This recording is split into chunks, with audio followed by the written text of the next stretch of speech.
Quand tu lances Funny Games, tu penses regarder un thriller. Une famille, des vacances, un cadre parfait. Tout est calme.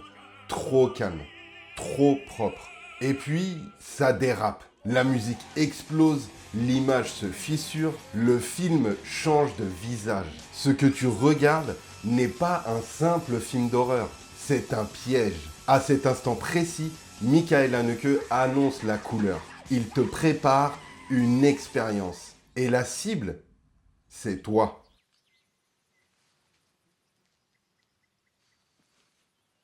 Bonjour et bienvenue à tous sur la chaîne Open. Je vous préviens, cette vidéo sera blindée de spoilers. Maintenant que vous êtes prévenus, bon visionnage à tous.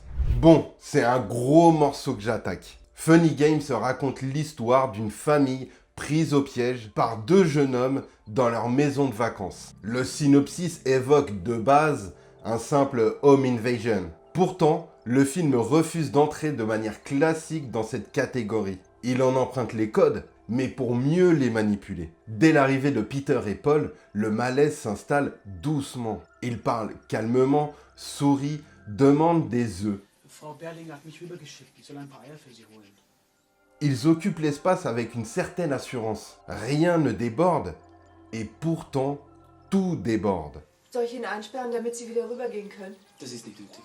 Ich kann meinem Mann sagen, Das dass ist er... wirklich nicht nötig, danke schön. Chaque geste devient suspect. Chaque mot glisse légèrement de travers. Seit wann seid ihr denn heraus? Seit letzter Woche. Sie auch? Ja. Nein. Sie sind erst am Wochenende gekommen, wir schon am Freitag. Le film construit une tension sans musique dramatique, sans montage frénétique. Il étire le temps, il observe, il laisse les silences s'installer. Le spectateur se retrouve à attendre une explosion qui tarde à venir.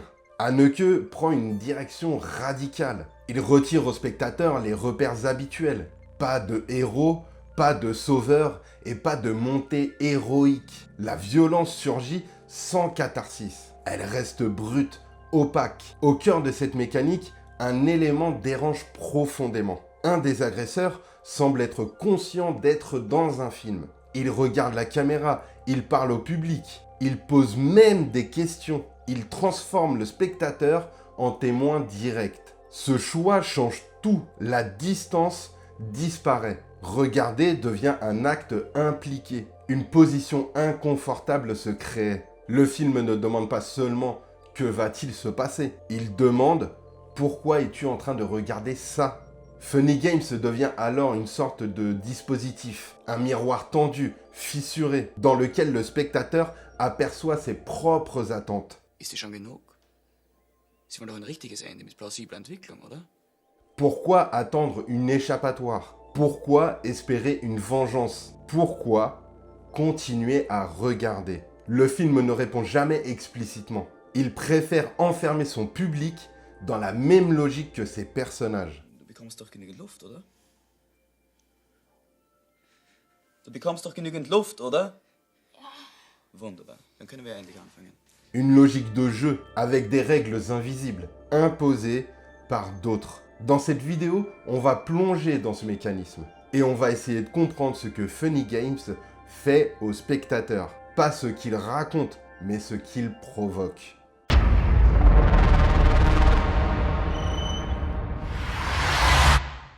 Le début de Funny Games fonctionne comme une mise en condition presque hypnotique. La famille arrive dans sa maison de vacances. Les gestes sont simples, habituels. On déballe, on prépare le bateau, on échange quelques phrases légères, on avertit les voisins de notre arrivée. Tout respire une forme de normalité bourgeoise, organisée, presque chorégraphiée. Ce cadre devient essentiel. Haneke construit un univers stable pour mieux observer sa désintégration. La première fissure apparaît avec l'arrivée de Paul et Fred, le voisin. Ils viennent aider George à mettre le bateau dans le lac. Le chien réagit immédiatement, aboyant avec insistance face à cet inconnu trop calme. Freut mich, nett, dass Sie mir helfen wollen.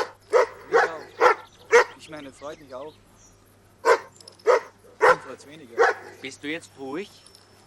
Une agitation soudaine, presque instinctive, comme si quelque chose déjà échappait à l'ordre parfaitement réglé de ce quotidien. Le spectateur sent déjà que quelque chose ne va pas. Puis, Peter entre en scène. Guten Tag. Guten Tag. Bitte entschuldigen Sie die Störung. Ich komme von nebenan.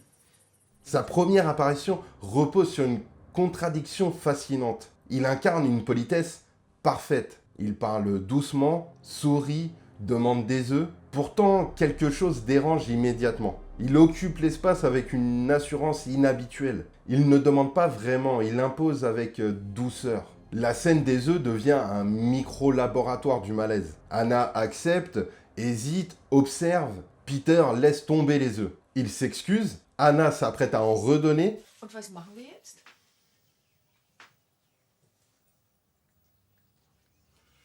Es gibt zwar Steaks bei uns, aber möglicherweise kommt noch Besuch. Und die essen sicher Frühstückseier. Es bleiben ja dann noch 4. Sie haben doch eine 12er-Packung, oder habe ich mich verschaut? Sie haben sich nicht verschaut.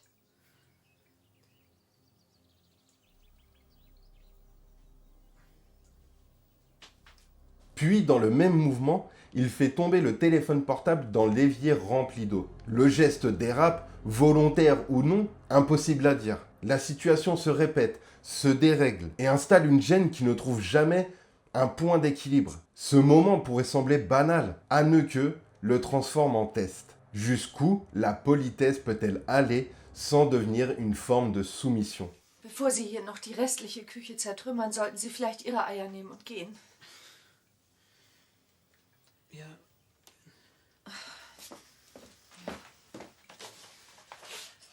Bitte. Nicht einpacken? Anna ressent le problème, mais continue. Le cadre social empêche une réaction directe. Refuser deviendrait presque impoli. Le spectateur assiste à cette tension silencieuse, sans possibilité d'intervenir. Puis, Paul entre. Son énergie diffère. Soll ich ihn einsperren, damit Sie wieder rübergehen können? Das ist nicht nötig. Ich kann meinem Mann sagen, Das dass ist er... wirklich nicht nötig, Dankeschön. À ce moment précis, les deux jeunes hommes ne représentent pas encore une menace physique claire. Leur pouvoir repose ailleurs. Ils contrôlent la situation à travers des codes sociaux qu'ils détournent. Geben Sie Tom die Eier und wir werden Sie nicht mehr länger belästigen. Wie bitte? Wir werden es Eva und Fred natürlich erzählen.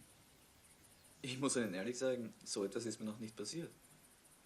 Ils ne forcent pas la porte de la maison, ils demandent à y être invités. Cette intrusion progressive constitue l'un des mécanismes les plus troublants du film.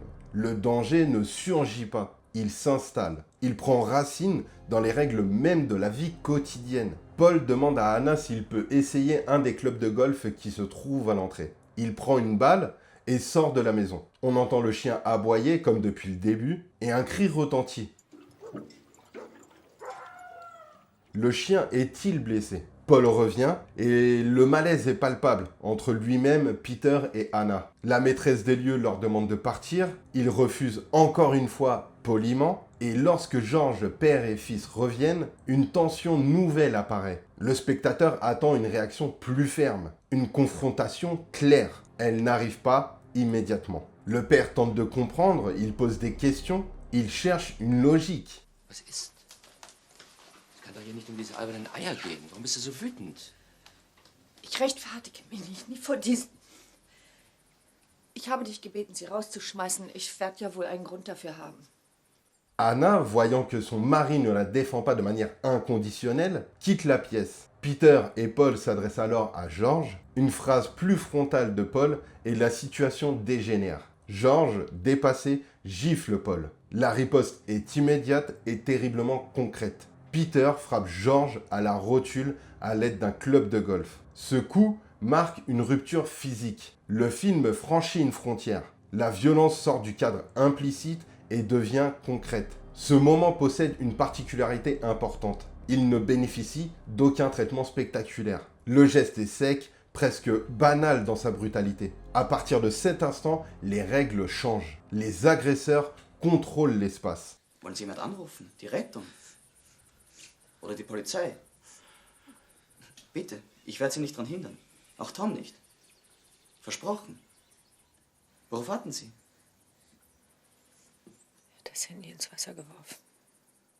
Le téléphone est détruit, les issues disparaissent, la maison se transforme en terrain de jeu. Le chien devient alors la première victime invisible. Ein anderes Spiel. Ein Ratespiel. Was ist das? Ein Golfball. Richtig, Sir. Ein Golfball. Und warum habe ich ihn hier in der Tasche? Weil du ihn nicht verschossen hast. Richtig. Und weil ich den Galloway anders testen musste. Wo ist er?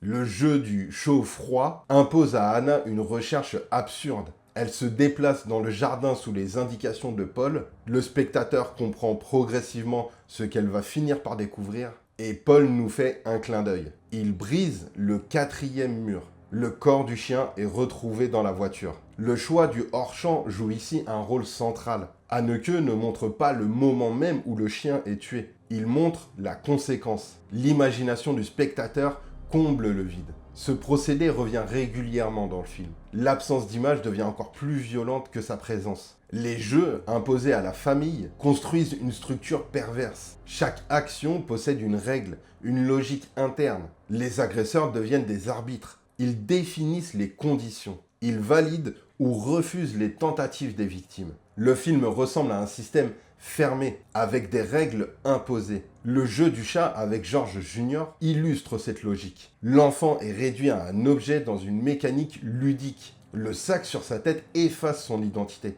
Il devient une pièce dans un dispositif. On pourrait même se dire qu'après le chien, c'est le chat qui est torturé. Ich verstehe auch, dass ihr das peinlich war. Vor dem Jungen hier. Deshalb spielen wir jetzt Kätzchen im Sack. Zur Wahrung des moralischen Anstandes. Das Kind ist blind. Die Mama zieht sich aus geschwind. La scène du déshabillage d'Anna pousse encore plus loin cette domination. Elle impose une humiliation, mais surtout un contrôle total du corps. Worauf warten wir? Sagen Sie Ihrer Frau, sie soll sich nicht so zieren. Sie ist ja läppisch. Außerdem bin ich überzeugt, dass sie keine Fettpolster hat. Bitte, lassen Sie das Kind los. Bitte. Sie brauchen nur zu sagen, zieh dich aus. Zieh dich aus. Zieh dich aus, mein Schatz.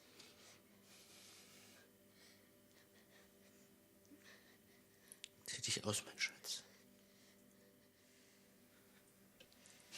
Bravo. Was habe ich gesagt? Keine Fettpölsterchen. Und jetzt ziehen wir uns wieder an. Le regard des agresseurs et par extension celui du spectateur devient un élément central. Haneke place le public dans une situation inconfortable. Regarder devient problématique. Le regard caméra de Paul, cité plus tôt, renforce cette sensation. Lorsqu'il fixe directement l'objectif, il brise la frontière entre fiction et réalité. Il semble vérifier que le spectateur est toujours là, comme un présentateur qui s'assurerait que son audience ne zappe pas. La question posée autour du pari sur la survie de la famille agit comme un point de bascule. Sie wett mit uns, dass Sie morgen um 9 noch leben, wir mit Ihnen, dass Sie tot sind. Okay? Sie wollen nicht wetten. Was meinen Sie? Denken Sie, Sie haben eine Chance zu gewinnen? Sie sind doch auf Ihrer Seite, oder? Also, auf wen setzen Sie? Le film ne raconte plus une histoire. Il propose une participation mentale. Le spectateur devient joueur malgré lui. Cette démarche se heurte à une question-réponse totalement absurde. Warum tun Sie das? Warum nicht? Cette phrase agit comme une clé. Elle détruit toute tentative d'explication. Qui plus est, le film refuse de donner une motivation classique aux agresseurs. De vagues histoires sont citées, mais immédiatement refutées par les agresseurs eux-mêmes. Sein Vater hat sich scheiden lassen, als er noch so klein war. Und hat sich eine Das ist andere... gar nicht wahr. Er lügt.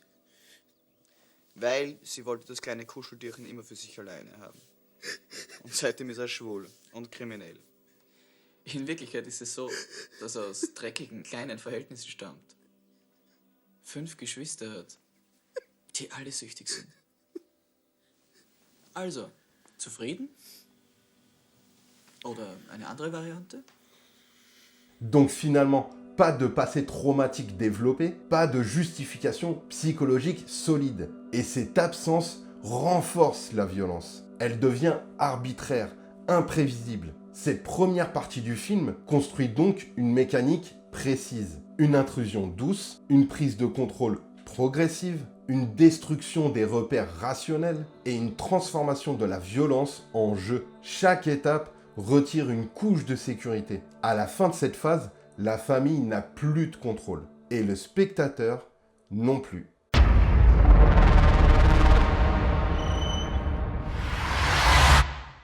À partir d'un certain point dans Funny Games, le récit cesse de progresser au sens classique. Il tourne en boucle, comme un mécanisme volontairement grippé. Chaque tentative d'échappatoire apparaît, puis disparaît. C'est ici que Haneke déploie sa stratégie la plus radicale, empêcher toute satisfaction narrative. Le premier moment clé de cette logique survient avec la fuite de George Junior. La scène porte une promesse immédiate. L'enfant s'échappe, il court, il atteint la maison des voisins. Pour la première fois, une possibilité concrète de survie se dessine. Le spectateur respire, puis la scène se fissure. La maison voisine n'offre aucun refuge. Un corps sans vie est découvert. Le cadre s'élargit brutalement. La violence dépasse cette famille. Elle existe déjà ailleurs. Elle s'est répétée. Le monde extérieur ne sauve personne. Mais George trouve un fusil.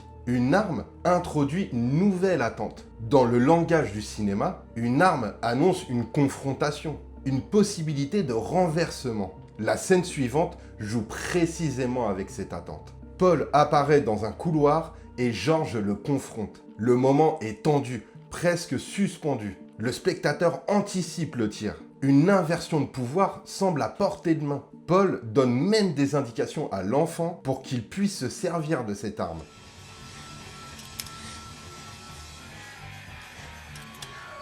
Du musst schon abdrücken.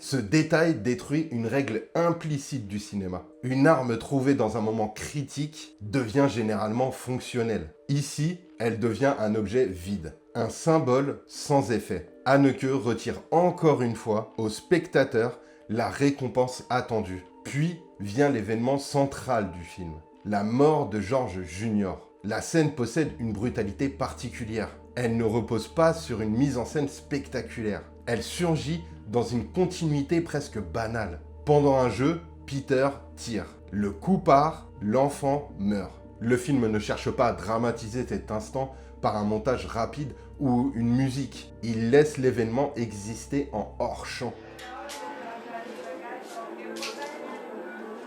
Soll ich jemand was mitbringen?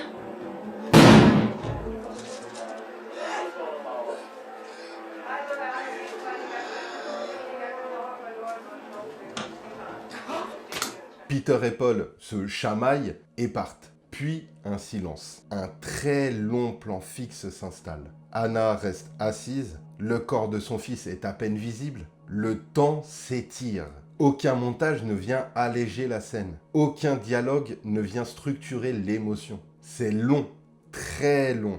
Le spectateur se retrouve face à une durée qu'il ne peut pas éviter. Ce choix constitue l'un des gestes les plus marquants de Michael Haneke. Il transforme la douleur en expérience temporelle. Le cinéma ne coupe pas. La frustration atteint ici un niveau maximal. En tant que spectateur, on attend un mouvement, une réaction, une suite. Rien ne vient. Les agresseurs quittent la maison pendant un temps. Cette absence crée une illusion de relâchement. Une respiration semble enfin possible. Anna et George tentent d'agir. Le téléphone est inutilisable. Le corps de George Senior est brisé. La maison devient un espace fermé. Chaque tentative échoue. La séquence où Anna part chercher de l'aide fonctionne comme une répétition du mécanisme précédent. Une issue apparaît et elle se referme. Anna est capturée par les deux agresseurs. Le cycle continue. Cette structure répétitive construit une sensation d'enfermement total. Ensuite, Paul évoque la durée du film. Il parle de ce qui est nécessaire pour maintenir l'attention. Il agit comme un metteur en scène interne. Antworte nicht mehr. Lass sie machen, was sie wollen, bitte. Dann ist es schneller zu Ende. Pfui, das ist aber feig. Wir sind doch noch unter Spielfilmlänge. Cette dimension méta devient explicite. Les agresseurs ne jouent pas seulement avec leurs victimes, ils jouent avec la structure même du film. Le jeu de la femme aimante pousse cette logique encore plus loin. Anna doit choisir l'arme qui tuera son mari. Das Spiel heißt die liebende Gattin. Sie kann sich, obwohl Bibi es ja schon ausgezählt hat, aussuchen, wer als nächster dran ist. Und mit welchem Gerät. Ziehen wir das Messerchen vor? Oder das Schießgewehr? Nun? Was sagt dazu die Hausfrau? Ce choix impose une participation forcée. Elle devient actrice de la violence. Le spectateur observe cette scène avec une tension particulière. Le choix n'offre aucune échappatoire. Quelle que soit la réponse, la violence se produit. Le choix devient une illusion. Mais ensuite, un sursaut. Anna parvient à saisir le fusil, elle tire sur Peter. Pendant une fraction de seconde, le film semble basculer dans une structure classique. La victime agit, l'agresseur tombe. Une inversion se produit enfin. Le spectateur ressent une forme de soulagement, une tension accumulée qui trouve enfin une porte de sortie. Paul réagit, il cherche une télécommande, puis arrive la scène la plus célèbre du film. Wo ist die Fernbedienung? Scheiße, wo ist die scheiß Fernbedienung?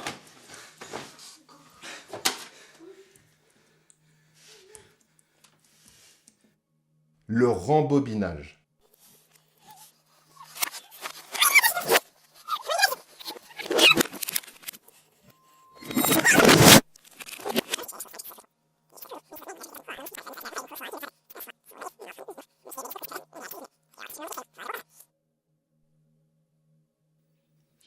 Das war der Probelauf. Und jetzt geht's um olympisches Gold.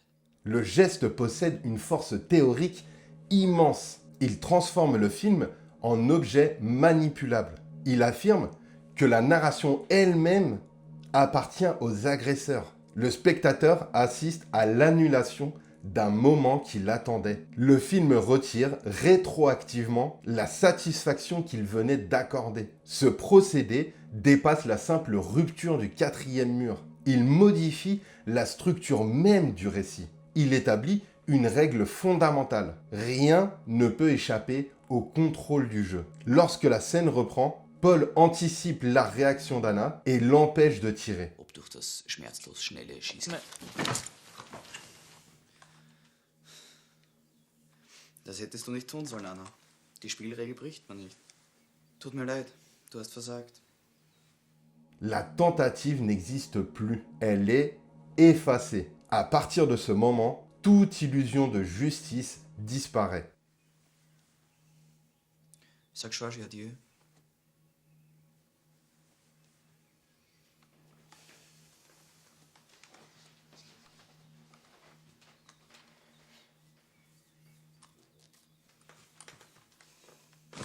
La progression du film ne conduit jamais vers une résolution. Elle enchaîne des situations qui annulent les attentes précédentes. Chaque tentative de logique narrative est neutralisée. Le spectateur se retrouve dans une position inhabituelle. Il ne peut pas anticiper une fin satisfaisante, il ne peut pas espérer une justice, il ne peut pas détourner le regard sans quitter le film. Funny Games fonctionne alors comme une machine à frustration. Mais cette frustration possède une fonction précise. Elle force une prise de conscience. Elle met en lumière les attentes du spectateur face à la violence. Pourquoi attendre une revanche? Pourquoi espérer un retournement? Pourquoi chercher une logique? Cette partie du film agit comme un noyau dur. Elle concentre la démarche de Haneke. Elle expose le spectateur à une expérience qu'il ne peut pas consommer de manière habituelle. Le cinéma devient un espace fermé, un jeu dont les règles sont imposées, un piège qui ne se cache pas.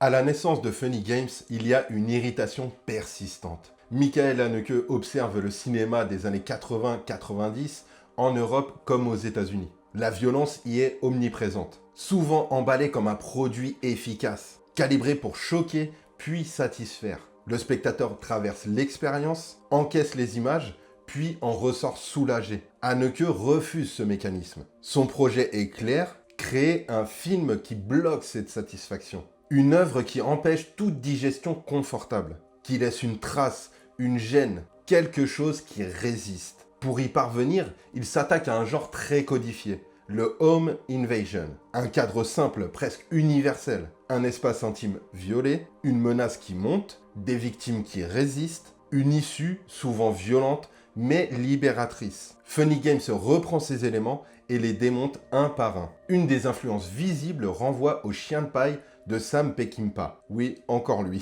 Avec cette montée progressive de la violence dans un espace isolé. On peut aussi penser aux Visiteurs de Elia Kazan, dans l'arrivée de visiteurs dont la présence devient peu à peu inquiétante. Ces influences servent seulement de base. Haneke prend une autre direction. Là où ces films construisent une tension progressive qui mène à une explosion cathartique, Funny Games coupe cette trajectoire. Il bloque la montée. Il empêche toute libération. Cette logique se retrouve dans la mise en scène. Les plans sont longs, fixes, presque indifférents. La caméra observe sans guider. Elle ne souligne pas, elle n'accompagne pas. Pendant le plan après la mort du fils, la caméra reste immobile. Anna est assise, figée. Le temps s'étire. Aucun montage ne vient alléger la scène. Le spectateur reste enfermé dans cette durée. Ce choix va à l'encontre totale des habitudes du cinéma de genre. Là où beaucoup accélèrent pour maintenir une tension dynamique, Haneke ralentit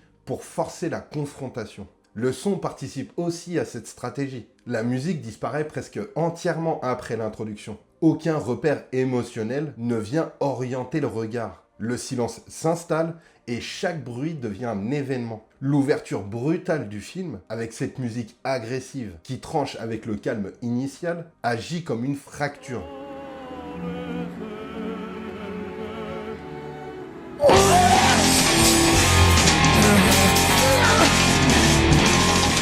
Elle annonce un monde qui refuse toute harmonie. Le rapport au spectateur constitue un autre élément central. Haneke ne cherche pas à séduire, il cherche à confronter. Les regards caméra de Paul s'inscrivent dans cette logique. Il ne crée pas de complicité, il perturbe, il brise la distance. Le film devient un espace fermé, une structure où les tentatives des victimes sont annulées, une logique où la fatalité domine. Lors de sa présentation au Festival de Cannes de 1997, le film provoque logiquement des réactions immédiates. Il dérange, choque, divise. Sa violence, présentée sans filtre, créait un malaise profond. Die Leute sind erbost rausgelaufen, streckenweise. Das Lustige ist, wenn bei Funny Games, wenn Leute rausgegangen sind aus dem Kino, was durchaus immer wieder bei Haneke-Filmen vorkommt und bei Funny Games ganz speziell, weil die das einfach nicht gepackt haben. Die haben denen war das zu krass, diese beißende Ironie gepaart mit dieser Brutalität. Das haben die einfach nicht verkraftet. Und sind dann eben nicht nur rausgegangen, sondern wollten auch, dass alle wissen, dass sie rausgehen und sind immer mit knallenden Stühlen rausgegangen und haben so, zack, hat man gewusst, wenn wieder einer aufgestanden ist. Malgré ça, Funny Games acquiert un statut de culte. Il circule, se transmet, marque durablement ceux qui le découvrent. Das ist, kann man auch doof finden, aber ist auch auf der anderen Seite, ich glaube, er sieht es auch ein bisschen als Auszeichnung, wenn Leute, gerade diese Emotionen, wenn er solche Emotionen in den Leuten auslöst, dann denke ich, glaubt er hat auch was richtig gemacht und das hat er auch nicht ganz unrecht mit. Ja. Et ce succès installe un paradoxe. Haneke observe que certains spectateurs sont attirés par le film pour les mêmes raisons qu'ils critiquent. Les scènes violentes deviennent des moments marquants. La tension devient un attrait. L'image choc capte l'attention. Le message passe parfois au second plan. Et ce décalage crée un malentendu. Funny Games cherche à dénoncer une consommation massive de violence. Sind es Brüche, dass der Film beginnt ja wie ein klassischer Thriller. Das heißt, es läuft genau diese Entwicklung ab, die man gemeinhin von einem Thriller erwartet. Es werden aber in der Folge alle die Dinge, die ehernen Gesetze des Thrillers natürlich gebrochen. Also die da sind, Tieren und Kindern darf nichts passieren, der Film muss gut ausgehen und, wo der Zuschauer hat im Thriller ja die Möglichkeit, Gewalt deswegen zu genießen, weil er die Sicherheit hat, dass sie am Schluss sozusagen wieder aufgehoben wird. Une partie du public consomme le film comme une expérience intense, voire excitante. Le piège fonctionne, mais pas toujours comme prévu. Cette tension entre intention et réception prolonge le film au-delà de l'écran. Elle montre que le regard du spectateur reste au cœur du dispositif. Le cinéma échappe toujours à celui qui le crée. Le film pose une question simple, mais inconfortable. Jusqu'où une œuvre peut-elle aller pour confronter son public? Son héritage ne repose pas uniquement sur ce qu'il montre, il repose aussi et surtout sur ce qu'il provoque. Une réflexion qui continue même après le générique. Et surtout, une question qui reste en suspens. Pourquoi continuer à regarder?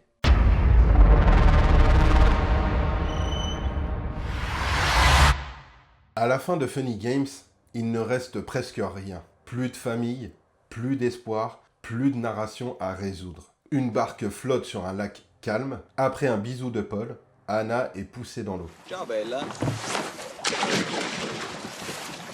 Wieso? Die Frist ging doch bis 9.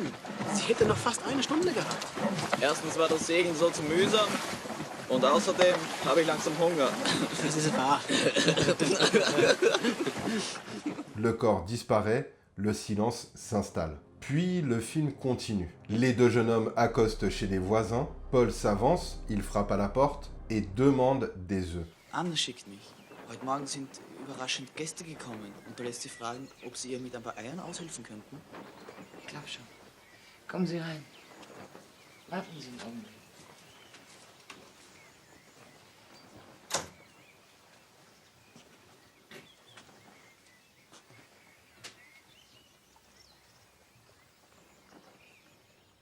Le cycle recommence. Ce dernier mouvement agit comme une clé de lecture. Funny Games expose un système. Un système qui se répète, qui se reproduit. Un système qui ne dépend pas des personnages. Le regard caméra final scelle cette idée. Paul fixe l'objectif et il sourit. Il ne s'adresse plus seulement à un public abstrait. Il te regarde directement. Toi, qui as suivi le film jusqu'à ce moment précis. Ce regard ne demande rien. Il constate. Tu es encore là. C'est ici que le film déploie sa dernière couche. Il ne s'arrête pas à l'écran. Le film s'arrête, mais la réflexion continue. Le spectateur garde en lui les images, les silences, les frustrations. Il se retrouve face à une question qui n'a jamais été posée explicitement, mais qui traverse chaque scène. Pourquoi avoir regardé jusqu'au bout? Cette question ne cherche pas de réponse immédiate. Elle agit comme un écho. Elle revient, parfois plus tard, parfois différemment. Elle transforme l'expérience du film en réflexion.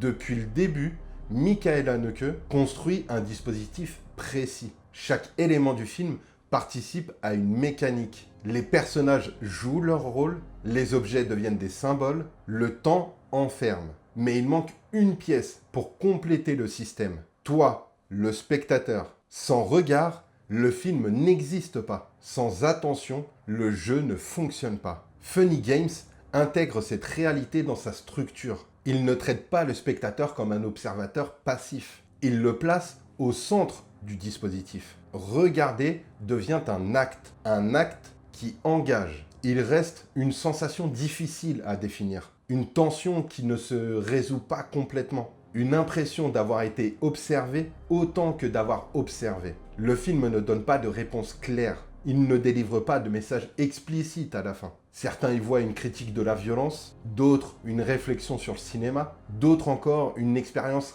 radicale. Ces lectures coexistent. Funny Games ne cherche pas à imposer une interprétation unique. Il ouvre un espace de réflexion, un espace parfois inconfortable, parfois fascinant. Regarder Funny Games, c'est accepter de rentrer dans un jeu dont les règles ne sont jamais expliquées entièrement. Un jeu où la frustration remplace le plaisir, un jeu où le contrôle appartient à d'autres, un jeu qui continue après le générique. Et peut-être que la vraie question n'est pas ce que raconte le film. Peut-être que la vraie question c'est qu'est-ce que le film révèle chez celui qui le regarde. Et voilà mon analyse de Funny Games. Sacré morceau que ce film. Une réflexion perturbante, assez rageante, mais c'est une œuvre d'art. Le rapport au regard, à la violence, à la place même du spectateur dans le cinéma lui-même. Parce que Michael Haneke, malgré tout le respect que je lui dois, sépare lui-même le public de son film en 2 parties. Quiconque quitte la salle n'a pas besoin de ce film. Toute personne qui reste jusqu'au bout en a besoin. Mais sans un public, le film n'existerait même pas. Alors, dans le meilleur des mondes, personne n'irait voir le film et il n'y aurait plus de violence. Mais le monde est ce qu'il est. Donc certains auraient besoin de voir ce film. Il y a une sorte de mépris, de jugement du public que je trouve un peu particulier. Même si je comprends ce qu'il cherche à dire. Pour être honnête, j'ai un grand respect pour ce film. En tant qu'œuvre d'art, c'est franchement assez grandiose. Mais j'ai un peu plus de réserve quant à ce qui y est raconté. Je sais pas réellement si je suis d'accord ou si je rejette ce que Haneke en pense. Il doit y avoir certainement un peu des deux. Quoi qu'il arrive, le film a ça pour lui de nous faire réfléchir sur nous-mêmes et notre rapport à la violence. Donc maintenant, si vous avez une suggestion de film ou l'envie de discuter avec moi, faites-le en commentaire, ce sera avec très grand plaisir. La prochaine vidéo arrive très prochainement et maintenant, il ne me reste plus qu'à vous remercier pour être resté jusqu'à la fin. Donnez de la force comme d'habitude, un pouce bleu ou un pouce rouge si jamais vous n'avez pas apprécié, moi ça me donnera de la force. Un commentaire ou un abonnement à la chaîne, c'est très important pour moi. Je ne vous remercierai jamais assez. Et sur ce, à bientôt sur la chaîne Open. Ciao!